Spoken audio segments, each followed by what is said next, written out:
வணக்கம். டீலிமிட்டேஷன் ஒரு time bomb வெடிக்க போகிறது. இந்த டைம் பாம் தென்னிந்தியாவை வட இந்தியாவிலிருந்து துண்டாக பிரிக்க போகிறது. அதாவது தமிழ்நாடு, ஆந்திரா, தெலுங்கானா, கேரளா, கர்நாடகா இது போன்ற மாநிலங்களில் இருக்கக்கூடிய ரெப்ரசன்டேஷன், பார்லிமெண்ட்ல இருக்கக்கூடிய ரெப்ரசன்டேஷன், அங்க இருக்கக்கூடிய எம்பிக்கள், உங்களுக்காக குரல் கொடுக்கக்கூடிய அந்த எம்பிக்களுடைய எண்ணிக்கை அது ஸ்டேபிளாக இருக்கும் அல்ல சரிந்து போகும்.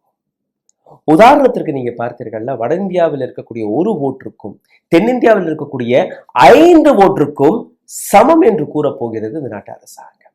பிரைம் மினிஸ்டர் மோடி அண்ட் இந்த அரசாங்கம் அதற்கான திட்டத்தை தீட்டி விட்டார்கள். இது இன்னைக்கு நேற்று வெளிவந்த பிரச்சனை கிடையாது. அதாவது 1951ஆம் ஆண்டு, அதற்கு பின்பு 61ஆம் ஆண்டு, அதற்கு பின்பு 71ஆம் ஆண்டு 3 முறை இந்த டீலிமிட்டேஷன் நடந்தது. அதாவது 10 லட்சம் மக்களுக்கு ஒரு எம்பி. இது அப்ப எடுக்கப்பட்ட ஒரு கவுண்டாக நீங்க பார்க்கலாம். அதன்படி நீங்க பார்த்தீர்கள்னா, தமிழ்நாட்டில் இருக்கக்கூடிய பாப்புலேஷன் இருக்கும், உத்தரப்பிரதேசத்தில் இருக்கக்கூடிய பாப்புலேஷன் இருக்கும், எங்க அதிகமாக எம்பிக்கள் கிடைப்பார்கள். பீகார்ல இருக்கக்கூடிய மக்களுக்கும் கேரளாவில் இருக்கக்கூடிய மக்களுக்கும் எங்க அதிகமான எம்பிக்கள் கிடைப்பார்கள். இந்திரா காந்தி இருக்கும்போது ஒரு ஸ்கீமை கொண்டு வந்தார்கள். அதாவது பாப்புலேஷனை கண்ட்ரோல் செய்ய வேண்டும். பாப்புலேஷன் கண்ட்ரோல் செய்யக்கூடிய மாநிலங்களுக்கு அதிக லாபங்கள் போய் சேரும், அதிகமான சலுகைகள் போய் சேரும் என்கிற ஒரு விஷயம். இந்தியாவை இப்படியே விட்டுட்டோம்னா பாப்புலேஷன் எங்கேயோ போய் நிற்கும் என்று. முக்கியமாக கேரளா, தமிழ்நாடு, கர்நாடகா, மகாராஷ்டிரா இது போன்ற மாநிலங்கள் மிக தெளிவாக பாப்புலேஷன் கண்ட்ரோலுக்கான வேலையை பார்த்தார்கள்.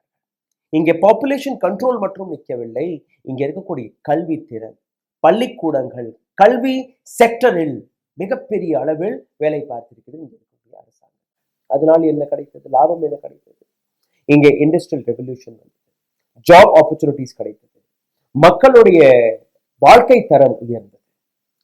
குழந்தைகள், ஒரு குழந்தை, 2 குழந்தை, அவ்வளவுதான் இப்ப பெற்றுக்கொள்கிறார்கள். ஆனால் வட இந்தியாவில் இன்னைக்கு கூட நீங்க பார்த்தீர்கள்னா, உத்தரப்பிரதேசாக இருக்கட்டும், மத்திய பிரதேசாக இருக்கட்டும், பீகாராக இருக்கட்டும், ராஜஸ்தானாக இருக்கட்டும், ஒரிசாவாக இருக்கட்டும், இது போன்ற பல்வேறு மாநிலங்கள் இன்னைக்கு கூட, வெஸ்ட் பெங்கால் எடுத்துக்கொள்ளுங்கள், இன்னைக்கு கூட பாப்புலேஷனை கண்ட்ரோல் செய்யவே முடியவில்லை. ஹிமாச்சல் பிரதேஷ் செய்திருக்கிறது, ஆனால் இந்த மாநிலங்கள் செய்ய முடியவில்லை. இந்திரா காந்தி இருக்கும்போது 1975 இந்த மாதிரி 2 பக்கம், அதாவது வடநாட்டிற்கும் தென்னிந்தியாவில் இருக்கக்கூடிய இந்த பாப்புலேஷன் இன்னும் ஸ்டேபிள் ஆகல. அங்க இருக்கக்கூடிய மக்கள் தொகை அதிகமாக இருக்கு, தென்னிந்தியாவில் மக்கள் தொகை குறைவாக இருக்கிறது.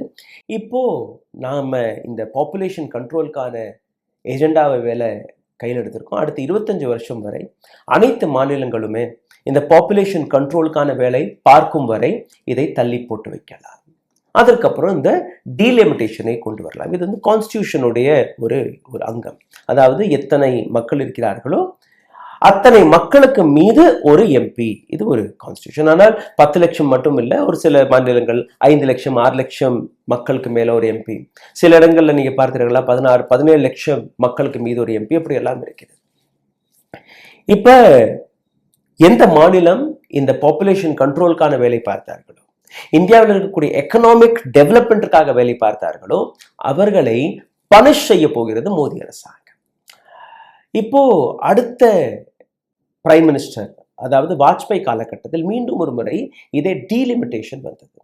அவரும் பார்த்தார், இல்ல இன்னும் சரி செய்ய முடியவில்லை. உத்தரப்பிரதேஷ், மத்திய பிரதேஷ், ஒரிசா, வெஸ்ட் பெங்கால் இது போன்ற மாநிலங்களில் இன்னைக்கும் அந்த பாப்புலேஷன் கண்ட்ரோல் மக்கள் செய்யவில்லை. 4, 5, 6 குழந்தைகள் பெற்றுட்டு இருக்காங்க.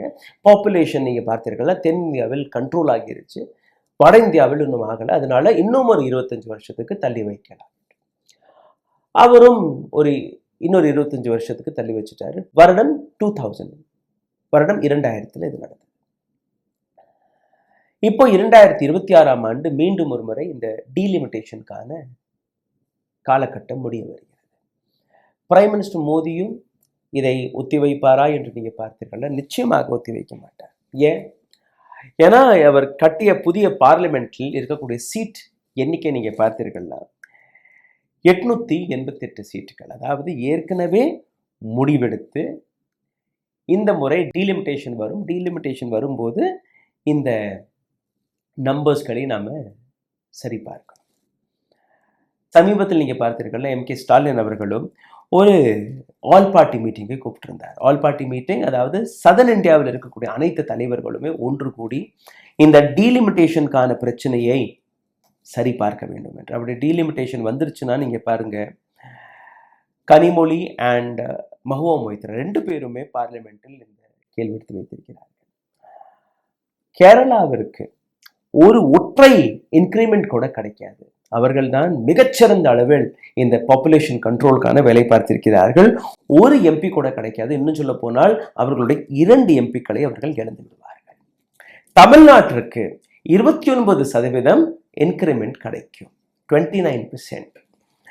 ஆனால் உத்தரப்பிரதேசத்திற்கு 79% இன்கிரிமெண்ட் கிடைக்க போகிறது. 79% increment for the state who have not worked on population. Chief Minister Stalin கொடுத்த ஒரு ஸ்டேட்மெண்ட். இப்படி பார்க்க போனால் தமிழ்நாட்டில் இருக்கக்கூடிய மக்களும் இதற்கு மேல 16 குழந்தைகள் பெற்றுக்கினால் மட்டும்தான் நம்மளால் அவர்களை கம்பீட் செய்ய முடியும் என்று கூறியிருக்கிறார். பாப்புலேஷன் கண்ட்ரோல் 1977 படி நீங்க பார்த்தீர்கள்னா ஒரு எம்பிக்கு கீழே 10 லட்சம் மக்கள் இருந்தார்கள். அதன்படி நீங்க பார்த்தீர்கள்னா பீகார், ஜார்க்கண்ட், உத்தரப்பிரதேஷ் மற்றும் உத்தராகண்ட், இந்த 4 மாநிலங்களிலுமே அந்த மாநிலங்கள் மற்றும் ஒரு அரசியல் கட்சி கையில் போய்விட்டால் போதும், ஒட்டுமொத்த நாடே அவர்கள் கையில் வரும்படி ஆகிரும். எப்படி நீங்க பாருங்க, பீகார் மற்றும் ஜார்க்கண்ட் 2மே நீங்க சேர்த்தீர்கள் ஒரு 54 சீட்டுகள். இந்த டீலிமிட்டேஷன் வந்துருச்சுன்னா 82 சீட்டுகள் அவர்களுக்கு கிடைக்கும். தமிழ்நாட்டிற்கு இப்போ 39 சீட்டு தமிழ்நாட்டில் இருக்கு, அது 76ஆக மாறிடும். கேரளாவை நீங்க பார்த்தீர்கள்னா 20லிருந்து 36 சீட்டுகளாக அவர்கள் மாறுவார்களாம். அப்படி 10 லட்சம் சீட்டுகளை நீங்க வைத்தீர்கள்னா. ஆனால் இந்த படி நீங்க பார்க்கும்போது எம்பிக்களுடைய எண்ணிக்கை 1400 எம்பிக்களாக உயர்ந்து விடுவார்கள். அத்தனை எம்பிக்களுக்கான சீட், அதற்கான ப்ரொவிஷன் இப்போதைக்கு கிடையாது. ஸோ இப்போ இவர்கள் என்ன செய்வார்கள்னா 20 லட்சம் மக்களுக்கு மீது ஒரு எம்பியை அந்த ஃபார்முலாவை தான் இவர்கள் எடுத்து வைப்பார்கள். அந்த ஃபார்முலா படி நீங்க பார்த்தீர்கள்னா உத்தரப்பிரதேஷ் மற்றும் உத்தராகண்ட் இப்போ நீங்க பார்த்தீர்கள் 2மே சேர்த்து ஒரு 85 சீட்டுகள் இருக்கிறது. ஆனால் அவர்களுக்கு 126 எம்பிக்கள் கிடைத்து விடுவார்கள். பீகார், ஜார்க்கண்ட் இப்போதைக்கு 84 இருக்கிறது. அவர்கள் அதிகரித்து ஒரு நம்பர், அதாவது இந்த 2 ஸ்டேட்களை நீங்க பார்த்தாலே போதும் 200 நம்பரை அவர்கள் தாண்டி விடுவார்கள். அப்போ ஒட்டுமொத்த இந்தியாவில் இந்த 2-3 மாநிலங்கள், இந்த 2-3 மாநிலங்கள் எந்த அரசியல் கட்சி கையில் போகிறதோ அவர்கள் தான் சாசனத்தை பிடிப்பார்கள் என்று ஒரு ஒரு ஒரு கேள்வி வருகிறது. அமித்ஷாவுடைய ஸ்டேட்மெண்ட்டை நீங்க கேட்டீர்கள்னா, தமிழ்நாட்டு மக்கள் கவலைப்படாதீர்கள், தமிழ்நாட்டில் ஒரு சீட் கூட குறையாது என்று. ஆமாம், ஒரு சீட் கூட குறையாதுதான், ஆனால் ஏறவும் ஏறாதே. இதை எப்படி நீங்க பார்ப்பீர்கள்? ராஜஸ்தான்ல 25 சீட்டுகள், அது அப்படியே உயர்ந்து 41ஆக மாறிவிடும். பீகார் 54லிருந்து 84ஆக மாறிவிடும். இந்த மாதிரியான நம்பர் கேரளாவில் கிடையாது, தமிழ்நாட்டில் கிடையாது. அப்ப தமிழ்நாட்டுடைய ரெப்ரசன்டேஷன், கேரளாவுடைய ரெப்ரசன்டேஷன், ஆந்திரா, தெலுங்கானா, கர்நாடகாவுடைய ரெப்ரசன்டேஷன் அதற்கான அவசியமே கிடையாது. எந்த பாலிசி வந்தாலும், எந்த சட்டம் வந்தாலும் அது ஹிந்தி பெல்ட் சென்ட்ரிக்காக மாறிவிடும். ஏற்கனவே மொழியை வைத்து ஒரு போர் நடந்து கொண்டிருக்கிறது. இப்ப இந்த டீலிமிட்டேஷனுக்கான இந்த விஷயத்தை உள்ள திணித்து எந்த அளவில் மக்களை பிரிக்கக்கூடிய வேலை மற்றும் பார்க்கவில்லை, எந்த அளவில் இவர்கள் ஒரு அன்ஜஸ்டிஃபைவபிள் ஒரு சிச்சுவேஷனை கிரியேட் செய்ய முன் வந்து விட்டார்கள் என்று நீங்க பார்க்க வேண்டும். அதாவது எந்த மாநிலம் இந்த பாப்புலேஷன் கண்ட்ரோல் செய்ய முடியவில்லை, அவர்களுக்கு நீங்க ஃபைன் போடுங்க, அவர்களுக்கான எம்பிக்களை குறையுங்கள். ஆனால் எந்த மாநிலம் இந்த நாட்டு எக்கனாமிக் டெவலப்மெண்ட்டாக இருக்கட்டும், பாப்புலேஷன் கண்ட்ரோலாக இருக்கட்டும், எஜுகேஷனாக இருக்கட்டும், ஹெல்த் செக்டராக இருக்கட்டும், அதில் கவனத்தை செலுத்தி முன்னேறி இருக்கிறார்களோ அவர்களுக்கு எம்பிக்களை கூட்டுங்கள். அப்படித்தானே ஒரு சரியான ஜஸ்டிஃபிகேஷன் நடக்கும். தவறு செய்த நபர்களுக்கு பாராட்டு, சரியாக அந்த வேலையை பார்த்த நபர்களுக்கு பனிஷ்மெண்ட். இதுதான் டீலிமிட்டேஷனுக்கான அர்த்தமா.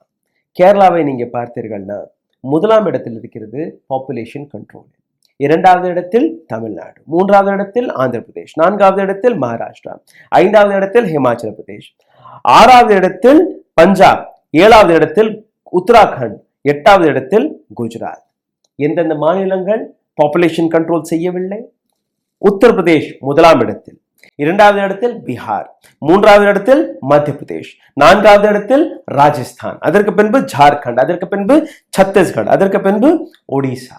இவர்கள் பாப்புலேஷன் கண்ட்ரோலில் எந்த விதமான வேலையும் பார்க்கவில்லை. ஆனால் உத்தரப்பிரதேஷ், பீகார், மத்திய பிரதேஷ் இந்த 3 மாநிலங்களில் கவனம் செலுத்தி விட்டால், இங்க இருக்கக்கூடிய மக்கள் எங்களுக்கு ஓட்டு போட்டால், நாங்க எப்பவுமே தென்னிந்தியாவை கவனம் செலுத்தவே தேவையில்லை.